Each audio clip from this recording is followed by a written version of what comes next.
बच्चों, आज हम लोग नया चैप्टर स्टार्ट करने जा रहे हैं, दो चर वाले रैखिक समीकरण का युग्म। ठीक है, अब ये कंटिन्यूस चलता रहेगा हम लोगों का एक के बाद एक। इसलिए चैप्टर का नाम है दो चर वाले रैखिक समीकरण। क्या लिखा हुआ है? दो चर। तो चर मतलब समझते हैं आप लोग हैं, चर क्या होता है और अचर क्या होता है। चर वह राशि होती है जिसका मान जगह जगह बदलता रहता है, और अचर वो फिक्स रहता है, कहीं भी जहाँ भी रहेगा वहाँ उसका मान फिक्स रहेगा। इसी देखिए चर और अचर। चर में होता है 1, 2, 3 ये सब संख्याएं आती हैं। नहीं, चर में एक्स वाई जेड आता है, X Y Z A B C सब्जी का क्या आता है, और इसमें क्या आता है 1, 2, 3, 4, 5 अचर राशि है। तो इसका मान क्या है? फिक्स है। और इसका मान हर समीकरण जो हम हल करेंगे तो उसका मान क्या आता है? भिन्न भिन्न आता रहता है। ठीक है, इसे कर कराएंगे। देखिए दो चर वाले, दो चर, देखिए ऐसा समीकरण बनाएंगे इसमें कट चर रहेगा और 3 हो जाएगा तो 3 चर वाला हो जाएगा। तो जरूरी नहीं कि है ना। तो यहाँ लिखा है दो चर, तो दो चर वाला ही हम लोग सवाल लगाएंगे। ये हाई स्कूल के पेपर में लगभग आप लोगों के इतने में पूरा अभ्यास खत्म हो जाएगा, पूरा हाई स्कूल का चैप्टर खत्म हो जाएगा दो चर वाले रैखिक समीकरण हल करते करते। कभी देखिए एक चर मिलेगा तो द्विघात समीकरण, त्रिघात समीकरण, चतुर्घात मिलेगा, चतुर्घात नहीं मिलेगा, सिर्फ क्या मिलेगा? दो घात, मैक्सिमम दो घात तो मिलेगा, एक आध तो कहीं मिल जाएगा, त्रिघात मिल जाएगा उसमें भाग करने वाले में। देखिए तो यहाँ पे देखिए क्या है, ये दो चर वाला है, x प्लस वाई बराबर क्या है? 0 है।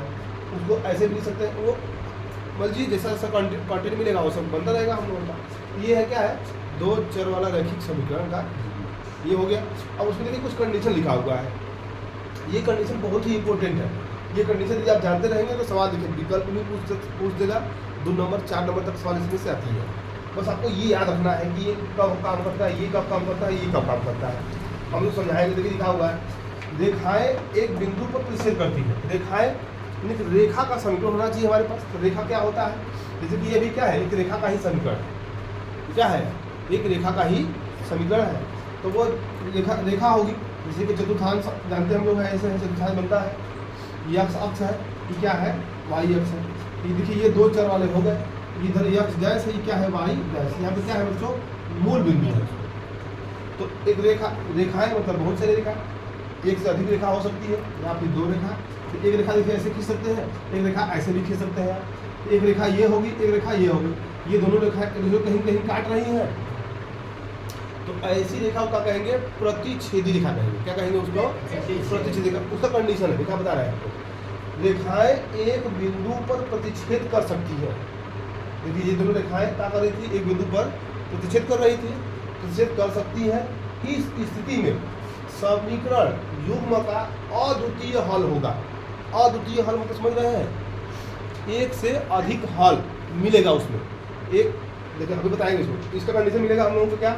a1 बटा के a2 is not equal to b1 बटा के। देखिए यहाँ हमारे पास समीकरण पड़ा हुआ है, इस तरह समीकरण मिलेगा बच्चों। a1x plus b1y plus c1 बराबर क्या मिलेगा? 0। या ऐसे भी हो सकता है, जैसे भी दो समीकरण ऐसे लिखा हुआ है 2x प्लस वाई बराबर 3 लिखा हुआ है। तो आप 3 को क्या करेंगे? इधर ले आओगे, तो 2x प्लस वाई माइनस 3 बराबर क्या लिखेंगे? 0 लिखेंगे इसको। तब अब यह इस रूप में आ गया।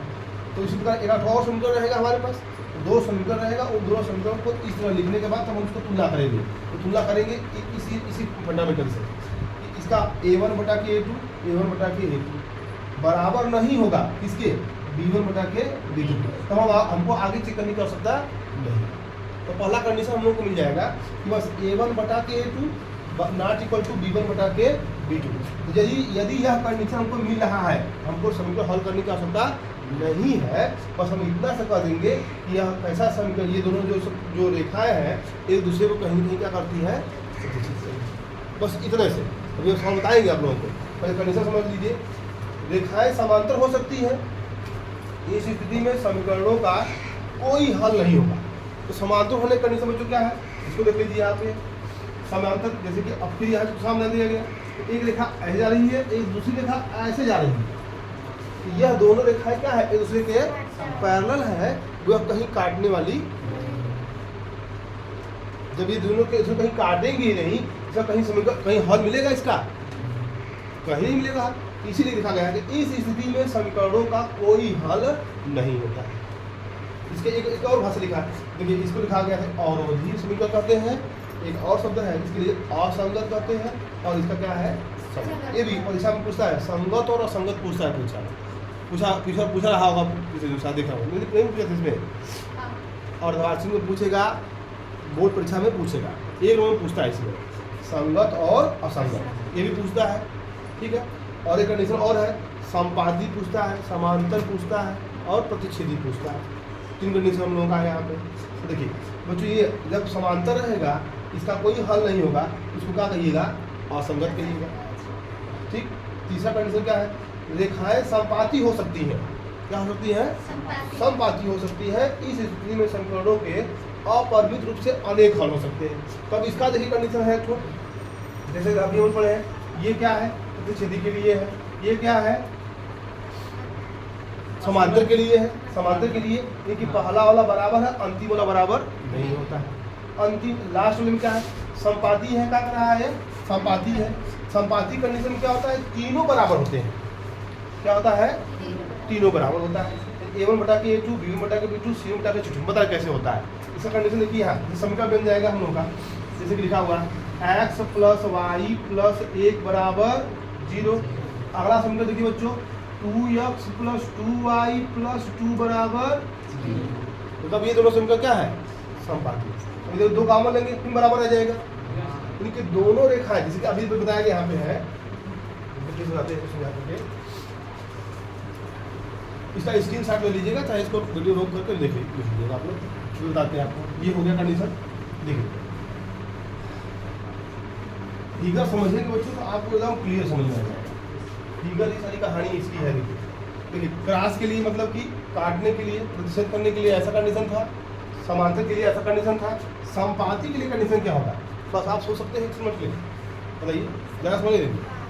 संपाती के लिए क्या कंडीशन मिल सकता है, ये देखिए प्रतिच्छेद करने के लिए था, ये क्या है, किसके लिए है, समांतर के लिए है, ठीक।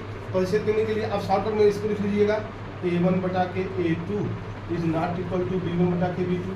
पैरेलल के लिए क्या है, A1/A2 बराबर B1/B2 is not equal to C1/C2। संपाती के बच्चों देखिए, ये खींच दिए, एक रेखा और खींचना है हमको, वो रेखा क्या होगी, उसी रेखा के ऊपर होगी, ये इसी के ऊपर खींच देंगे, एकदम इसी के ऊपर से ही जाएगी। अब देखिए 2 रेखा हम खींचे हैं, इसे थोड़ा सा बोल्ड हो गया, तब यह कंडीशन हो जाएगा, A1/A2 बराबर B1/B2 C1/C2। इसी कंडीशन कहते हैं सम, जो दिखता नहीं है, दिख रहा है इसमें, एक रेखा के ही ऊपर दूसरी रेखा है। तो ये वाला फिगर बना करके आप लिख लीजिए थोड़ा सा, बस ये देखिए शॉर्टकट तरीका है आपका। फिर हम सवाल बताते हैं आपको इसके बारे में, लिख लीजिए इसको। देखिए इस प्रकार देखिए हमारे पास 2, 2, 4, 2, 6 समीकरण ले लिए हम लोग, ठीक, नॉर्मल तरीके से।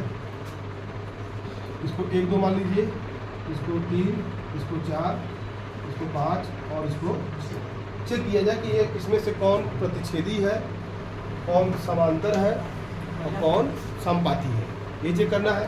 तो देखिए बच्चों, इसमें देखिए इस तरह के क्वेश्चन को इस तरह से पूछता है परीक्षा में, क्या पहले देखिए पूछेगा प्रतिच्छेदी, फिर दूसरा क्या है, समांतर, तीसरा क्या है,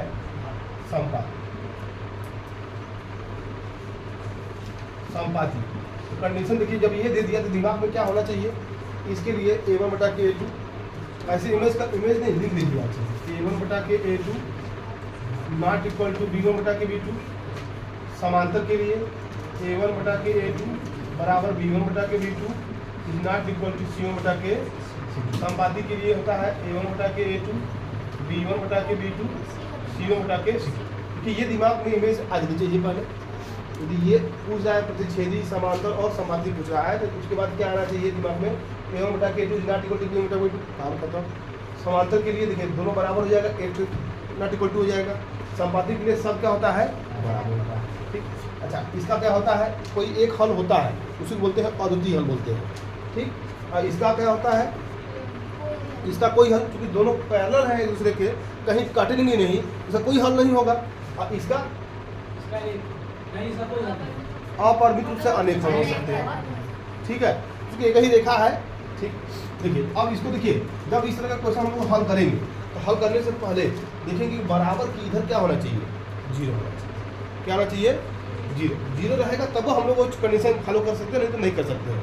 यदि संख्या यदि इधर 20 इधर बराबर लगाया, ऐसे लगाया हुआ है, आप इसको इधर ले आइएगा, इधर आएगा बराबर के माइनस हो जाएगा, बराबर क्या हो जाएगा।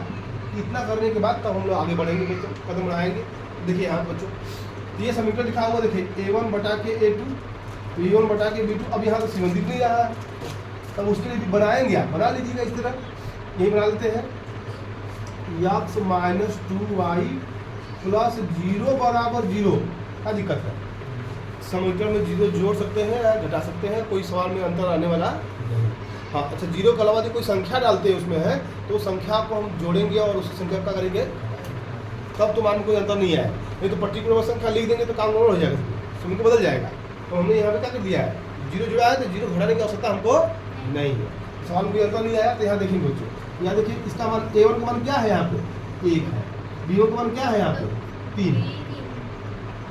बराबर लगा लीजिएगा पहले।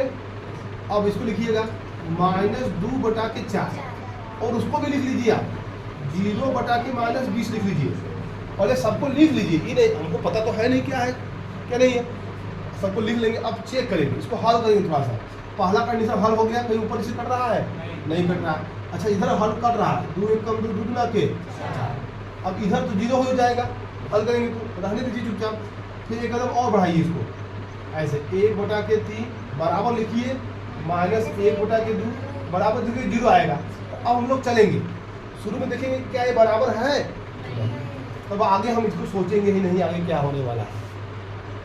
हालांकि 0 है, हम पहले यदि बराबर नहीं आ गया तब आगे सोचना बंद।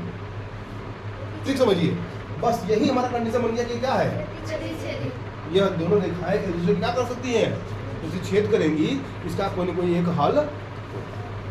ठीक, ये प्रतिच्छेदी के अंदर आ जाएगा, इसमें आ जाएगा प्रतिच्छेदी, यहाँ लिख सकते हैं प्रतिच्छेदी है, हो गया कंडीशन। अब इसको चेक करेंगे हम लोग, तो लिख लीजिए इसको अच्छे से एक बार। A1 बटा के A2 मतलब 2 बटा के 4, 2 बटा के 4 बराबर 3 बटा के 6, ये भी लिख लेंगे बराबर -9 बटा के -18। इसको लिखेंगे अच्छे से। तो अब देखिए इसको हल करेंगे अगले क्वेश्चन में। 2 1 कम 2 2 गुना के 4, 3 कम 3 3 गुना के 6, माइनस कट जाएगा, 9 1 कम 9 गुना के 18। तो यहाँ लिख लेंगे 1 बटा के 2 बराबर 1 बटा के 2 बराबर 1 बटा के 2। सब क्या है इसमें बराबर, तो बराबर हो गया तो ये क्या बोलाएगा, समपाती। क्या लिखेंगे, ये समीकरण क्या है, समपाती।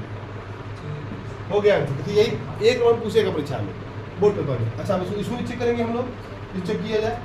यहाँ मिलेगा 1 बटा के 2, फिर आगे बराबर लगाइएगा 2 बटा के 4, फिर बराबर लगाइएगा -4 बटा के -12।